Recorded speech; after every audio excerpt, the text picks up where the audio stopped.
This is a response to an older video by Jim Sterling, Anita Sarkeesian, the monster gamers created. First thing I'll say before I get into this is this was published back in October 2012.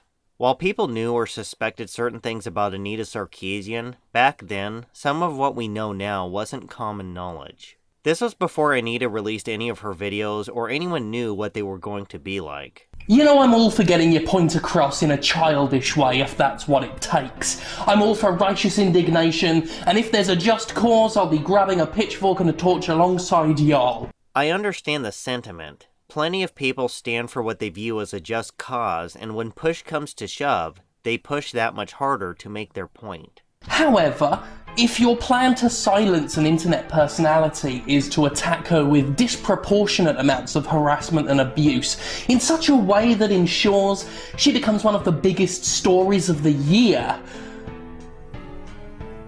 well, I mean, you know how dumb that is, right? I could say the same thing about gaming journalists and how they deal with certain problems. The description you gave also describes how dumb social justice warriors and video game feminists can be. I'd never heard of Anita Sarkeesian until a scant few months ago. She existed, she was even fairly prominent in her own little circle, I'd imagine, but compared to the vastness of the internet, who was Anita, really? Nobody that important to gamers. Now she's everywhere. Now you can't go more than a day or two without reading her name, without hearing about her Tropes vs. Women in Games Kickstarter project and the upcoming video series she's producing, and ironically, she's become the hottest video game talking point of the moment, specifically because some people wanted to shut her up. I agree with quite a bit of what you just said. I'd never heard about Anita Sarkeesian before last year, and how you heard about Anita is similar to how I first learned about her. Let's face facts, ladies and gentlemen. Until she was hit with an onslaught of rape threats, death threats, and gendered racist slurs, Anita was just another Kickstarter user, trying to raise funds for what was, in all honesty, a not altogether spectacular project. There is quite a bit of truth in what you say. It was the harassment that made Anita a prominent person. I hadn't heard of her project. Most people I know hadn't heard of it, but because some gamers stumbled upon it and took offense, now everybody's heard of it. The attempt to threaten her into silence has, ironically, made her one of the most heard voices in the gaming media right now. Not only is she one of the most heard voices, within the circle of social justice and feminism, she is one of the least criticized. Her videos warrant criticism, but the only people saying anything are her critics. She's been accused of milking her harassment and attacks for publicity, but the gleeful irony of these criticisms is that they ignore the root of the problem, the fact that there were harassment and attacks for her to milk for publicity. If she didn't have a metric shit ton of hateful comments, spiteful Wikipedia edits, and anti-Semitic slurs to work with, she wouldn't have been able to use them to get a leg up for her project. If the question is, does Anita deserve to be harassed, then the answer is no. But it's been 3 years since her videos were supposed to be complete. She keeps stringing people along, and this includes her own backers who have commented on the lack of videos. It's all very well for the trolls to claim they've been used and exploited, but whose fault is that? Who was happily complicit in their own exploitation? Who gave Anita all the ingredients she needed to brew her own shitstorm in a mug? One of the oldest rules on the internet is do not feed the trolls. You can't reason with a troll, you can't talk sense into them. The best way to deal with them is to ignore them. Anita took her legitimate harassment and combined it with things like mean comments on her videos. Anita has documented hundreds of mean tweets over the years. These are things people used to moderate or ignore. Without the harassment and threats, I dare say Anita's project would have come and gone. Even if it had gotten funding, what's the worst that would have happened to you? She'd have produced a series, her existing audience would have watched it, likely agreed with her, and then nothing. Nothing.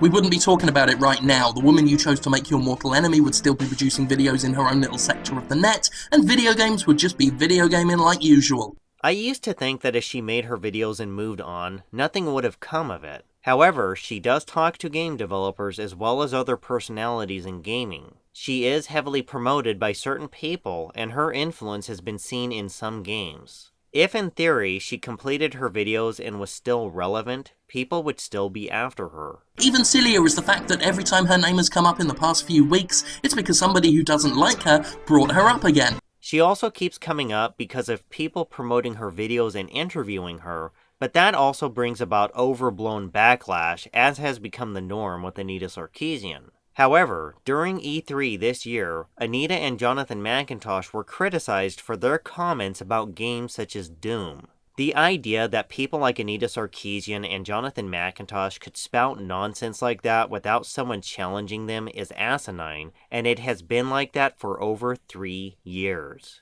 As long as they keep saying dumb things, they will always be challenged. I keep getting linked to little editorials and videos exposing Anita Sarkeesian as this awful person. There was that game created allowing users to punch her in the face, and they're all coming from people who want her discredited and gone. Without those people slamming her and keep putting her in the public eye, she would have been gone. At least gone from the more public gamer spectacle. I'm not a fan of all the videos made about her, and given the plethora of stuff on YouTube, I could understand the frustration of people constantly linking you videos with the hopes that you'll take a more extreme stance against Anita, but you also mentioned the game about punching her in the face. That is not harassment. People supporting Anita did just as much to make that a bigger deal than it really was. There's a bit of a war going on right now between those who want gender issues taken more seriously in gaming, and those who are upset because they considered gaming a safe male space, and are upset that them damn feminists are ruining everything.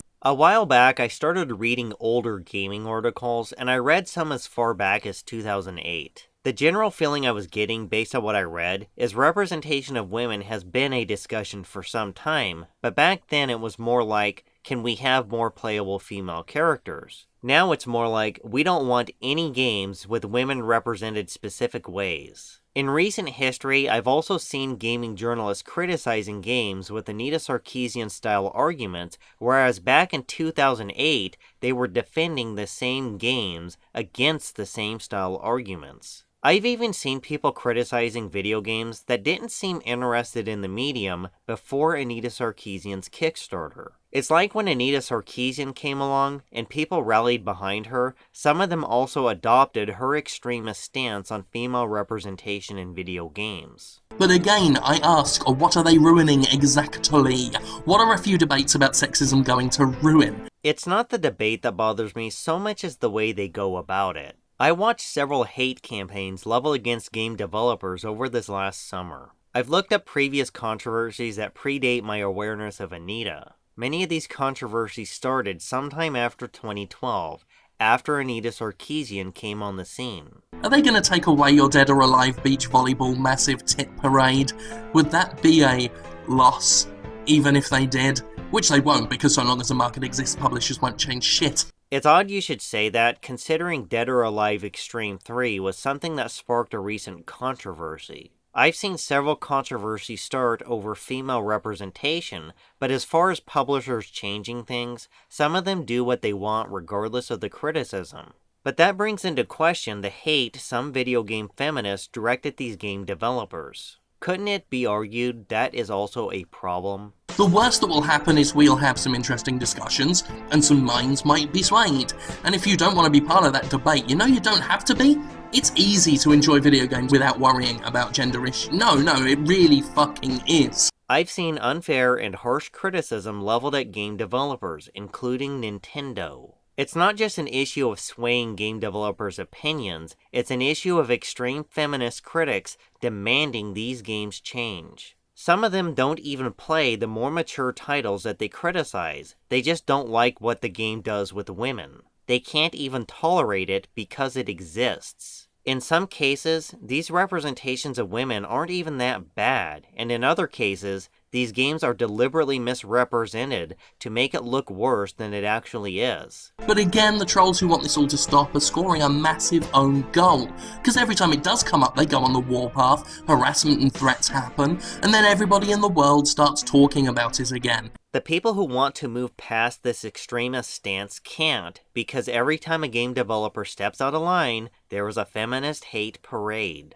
People have to let these game developers know that these extremists don't represent gamers in general, and they don't speak on behalf of all female gamers. The sad thing is, there are interesting discussions we could be having from this. I feel the same way. Let me elaborate on this. It's not the shift that is occurring in gaming so much as the way it's being brought about. I'd even say that my stance on female representation in some games has shifted since I started making videos, because I don't disagree with all the criticism being leveled, but I've never been fond of what some of these feminist game critics say. Hell, as far as Anita goes, there are some solid criticisms you can level at her work. I'm not 100% on her side, you know.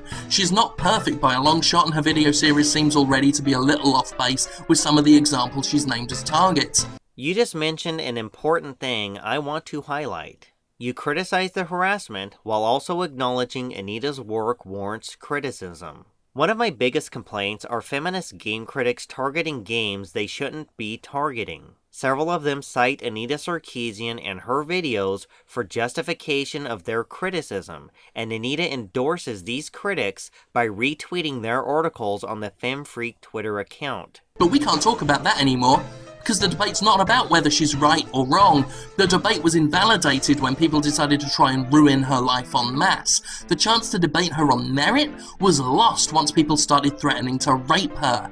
Now it's hard to debate her points without people thinking you hate her because she's a woman, and that's a direct result of her being hated by so many for being a woman.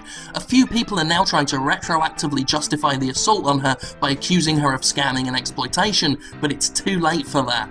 For the longest time, I've tried to keep the discussion on her work. For several months, especially when I first started making videos, I was on my best behavior. I was always respectful when talking to anyone, even if I disagreed with them. I've had a few discussions with some of her supporters that only want to talk about her harassment. When I try to keep the discussion on her work, they just stop talking to me. I've gotten a feeling from some of these people they don't even care about her work or even video games, just her harassment. In the few cases I have talked to them about her videos, they just stick their head in the ground. If you'd have just let her make her fucking video in peace and rein in your knee-jerk viciousness, you might have been able to debate her on an intellectual playing field. After seeing what her videos were all about and learning more about Jonathan McIntosh, I don't think Anita ever intended there to be a serious discussion about female representation in video games. Just an extremist stance that she wants everyone else to follow, or at least that's how I view it.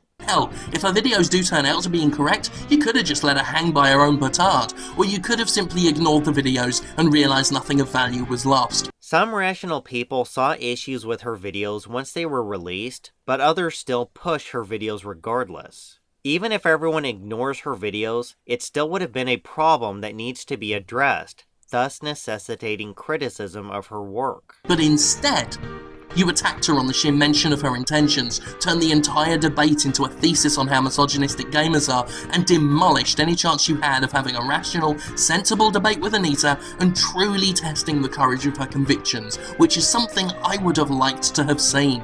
Even if there was no harassment, I doubt a debate with Anita Sarkeesian would have ever happened. Anita Sarkeesian and Jonathan McIntosh seem more like the kind of people that use underhanded tactics to handle criticism instead of facing their critics. And this keeps happening.